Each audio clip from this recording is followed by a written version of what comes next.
안녕하세요. 이제 이번 영상을 쇼츠로 하고 싶었는데 도대체 할 말이 많아서 쇼츠가 안 되네요. 하여간 그 대구 요양원에 입소했던 어르신 한 달도 안 됐는데 그 야간에 돌아가셨어요. 그리고 5시에 일어나서 요양보호사 선생님이 어르신을 발견하고 부랴부랴 기저귀를 갈았죠. 나는 이 사건의 문제가 우리 요양보호사 선생님들에게는 누구나에게 야간 담당을 하고 있다면 일어날 수 있고 실제로 많은 현장에서 일어나고 있다라고 말씀드리고 싶어요. 사실 주간에는 어르신이 돌아가셔도 하나도 안 무서워요. 많은 사람들이 있으니까. 요양원에서 다른 요양보호사 선생님이 계실 때는 안 무섭다니까요. 그리고 주간에는 그렇게 방치된 상태에서 돌아가실 일이 없잖아요. 근데 야간에는 배치가 없잖아요. 이 사건에서 봐도 요양보호사 선생님 한 분이 있었나 봐요. 그러니까 작은 요양원이었겠죠. 그러니까 1시부터 5시까지는 이 요양보호사 선생님 나름대로는 누구에게도 침해받지 않는 내 시간이야. 요양원에 입소한 어르신들과 무관한 내 시간이야 라는 생각을 했겠죠. 왜 우리는 야간에 15시간을 근무하지만 8시간의 월급만 받기 때문에 7시간을 휴식할 수 있는 정당한 권리가 있는데 그나마도 어르신들의 그 입장을 고려하고 어르신들의 상황을 고려해서 1시까지 일을 했겠죠. 12시에는 반드시 기저귀를 갈아드려야 되니까. 그래야 아침까지 어르신들이 쾌적하니까. 근데 사실 12시까지 새벽 1시까지 그러니까 12시에 기저귀를 갈기 시작했다면 1시에 끝났을 거예요. 1시까지 기저귀를 갈았다면 이 요양보호사 선생님은 그렇게 앞질인 분이 아니에요. 나름대로는 요양원에 최선을 다하고 있었던 거죠. 1시까지 기저귀를 갈았어. 그리고 새벽 1시부터 새벽 5시까지 주무셨어. 적어도 4시간만큼 그러니까 야간 4시간만큼은 쉬고 싶으셨을 거예요. 누구에게도 침해받지 않고. 그래서 1시부터 5시까지는 그냥 주무셨을 거예요. 뱃소리는 못 들었겠죠. 들었다면 당연히 가야죠. 그렇게 불러대는데 가지 않았다면 이분은 새벽 1시까지 기저귀를 갈 그럴 인격이 아니에요.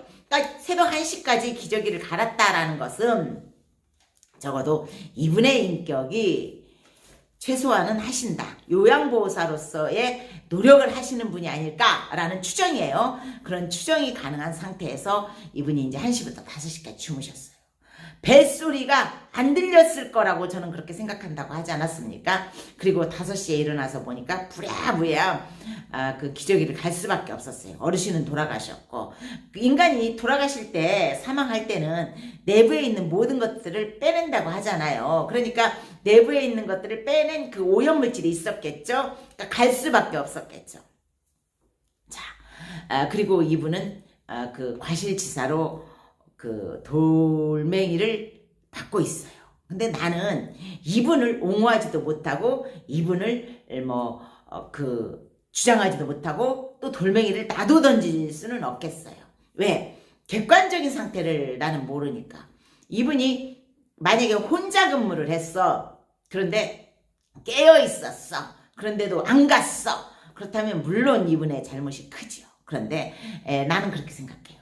이분 혼자서 모든 그 어르신들을 15시간 동안 케어를 하라라고 하고 8시간의 월급만 줬다면 사실상 야간 7시간은 관리자 없이 그 귀한 어르신들이 방치된 것이거든요. 그러니까 시설장이 오롯이 책임져야 될 문제다라고 저는 그렇게 생각을 해요. 왜냐하면 굉장히 이건 중요한 일이에요. 보통 많은 요양원들이 대부분의 요양원들이 야간의 인원 배치는 최소한으로 해요. 심지어는 35명의 어르신들이 계시는데 요양보호사 선생님을 3분을 배치하긴 했어요. 그런데 이제 여기서는 문제를 일으키고 싶지 않으니까 요양보호사 선생님들에게 5시간씩을 1시간, 4시간 나눠서 5시간씩을 주무시게 하기는 해요. 그런데 이제 이렇게 그 시간을 짜서 주무시게 하다 보니까 그래도 2시간은 요양보호사 선생님이 자력으로 자원봉사 하시는 것이지만 하여거나 어쨌거나 5시간이라도 정해서 규칙적으로 자기 시간을 잘 수 있게 하는 것은 그렇게 많은 요양원들이 아니에요.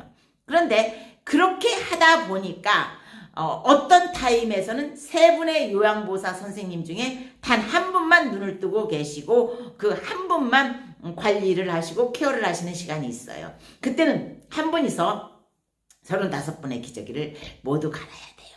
그 요양원은 물론 기저귀만큼은 철저하게 갈기 때문에 2시간마다 가니까 그 2시간 사이에 얼마나 싸시겠어요. 또 주무시는 시간이니까. 그러니까 기저귀 갈 일은 별로 없는데 35분을 다 관리 관찰을 해야 되겠죠. 언제 어느 때 안녕하지 않으신 걸로 될지 모르는 그런 상황이 어르신들이잖아요. 그런데 그 방치될 수밖에 없는 시간들이 야간에는 있을 수밖에 없다라는 말씀을 제가 드리고 있는 거예요. 하여간 35분의 그 어르신들을 잠깐이지만 한 선생님이 관찰할 수밖에 없는 시간적 공백이 있다라는 거예요. 물론 35분의 요양원 어르신들을 선생님 3분이서 야간에 케어하기는 아주 무난해요. 사실은 아무 일이 없다면 충분히 35분을 셋이서 할 수 있는 그런 각이 나오는 거예요. 그런데 이 사건처럼 작은 요양원에서는 요양보호사 선생님 단 한 분이 야간에 15시간을 책임져라. 그리고 네가 야간에 알아서 자라 라고 했을 때 이때는 책임 수재가 누군지 정말 모호하다는 거예요. 그때는 만약에 여러분들이 그런 근로계약서를 써야 된다면 나는 몇 시부터 몇 시까지는 자겠습니다 라는 근로계약서에 잠자는 시간, 즉 내가 어르신들이 아무리 배를 눌러도 안 가도 법적으로 하자가 없는, 법적으로 내가 무죄를 주장할 수 있는 그런 철저한 계약서를 작성해야 될 것 같아요. 안 그러면 요양원에서는 그럴 거라니까요. 무슨 소리야, 15시간이라는 케어 할 수 있는 의무가 우리에게는 계약서가 있어 라고 할 거예요. 그럼 왜 8시간만 월급을 주냐? 그 중에서 7시간은 휴식이거든. 그런데 휴식은 어르신들에게 문제가 없는 시간에 그때 쉴 수 있는 시간을 주는 것이야. 1시부터 5시까지 4시간의 공백을 우리는 주지 않았어. 그러니까 요양보호사 책임이야 라고 한다면 어떻겠어요? 시설장은 고래고 요양보호사는 새우가재라니까요. 나 또한 새우가재라고 생각하고 그것을 문제화하지 못하는 게 내 입장이잖아요. 그래서 어떤 야간 계약서를 쓰실 때는 여러분들이 반드시 그 공백 기간을 법제화해서 서명을 하셔서 여러분들이 이런 사건이 있을 때 여러분들이 덤태기 쓰지 않고 여러분들이 총알바지 되지 않는 돼야 될 거예요. 하여간 어르신들의 그 사망은 굉장히 안타깝죠. 그 귀한 생명의 죽음에서 우리가 이렇게 논쟁을 해야 된다는 게 슬픕니다.